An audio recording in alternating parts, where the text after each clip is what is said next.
Aux portes de la Dombes, en pleine campagne, ces immenses hangars semblent abriter nos propres souvenirs. C'est ici que se trouve l'héritage Berliet.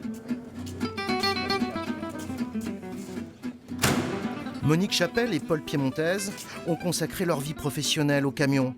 Ils ont travaillé aux côtés de Paul Berliet. Ça, c'est à restaurer et ça, c'est déjà restauré. Déjà restauré. Avec d'autres, ils veillent aujourd'hui sur ce conservatoire du poids lourd qui se visite sous certaines conditions. La première étant peut-être d'avoir une passion immodérée pour un savoir-faire typiquement français. Là, on a un excellent exemple des véhicules de la solidité et de la réputation des Berliet non discutés. Ces cabines, jusque d'ailleurs en 49-50, où Berliet sortira un autre principe, étaient des cabines en armature bois. Et dessus, on mettait une peau métallique qui permettait effectivement de protéger autant que possible. Mais simplicité, facilité et durabilité.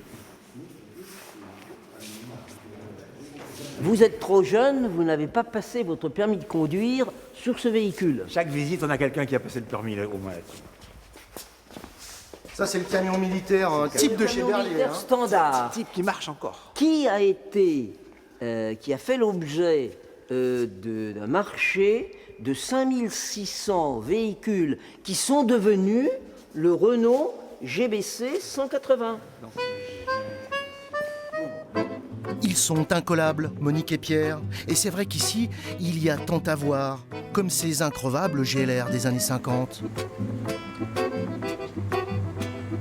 Ou bien encore, ce Strader, lancé en 1965, est plus maniable qu'une voiture. Aujourd'hui, Enfin, au niveau... tous les camions modernes sont équipés de sont équipés de la suspension à air. de ce camion. Tous ces véhicules témoignent d'une ambition industrielle qui a commencé en 1894. Le voilà sans doute, le legs de cette fondation Berliet créée par le fils Paul au nom du père Marius et que symbolise ce fabuleux camion. Le camion géant de 100 tonnes Berliet a pris un contact spectaculaire avec le sol d'Afrique pour lequel il a été spécialement conçu. Le T100, le géant du désert, seuls 2 des 4 exemplaires produits ont survécu. Là-dedans, il y a 4 disques. Comme sur les Boeing 745. Mais on est en 57, personne n'avait des freins à disque sur les voitures. On parle de Jaguar, tout ça, mais 4, 6 x 4, 24.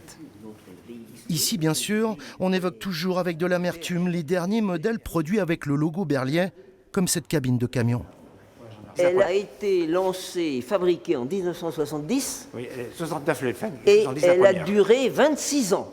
Oui. Donc, badge Berliet jusqu'en 80 et badge Renault après 80. Mais il n'y avait que le badge. Hein. Donc, le changement de nom correspondait à une volonté politique étatique. Il n'y avait aucune raison technique. Parce que c'était les mêmes C'était les camions. meilleurs du monde. Et Paul Berliet, comment il l'a vécu, lui? Il a failli en mourir. Dans notre mémoire collective, les camions Berliet représenteront toujours la France des Trente Glorieuses. Paul Berliet, dit-on, surmontera l'épreuve de la disparition de la marque en se consacrant à cette fondation exceptionnelle.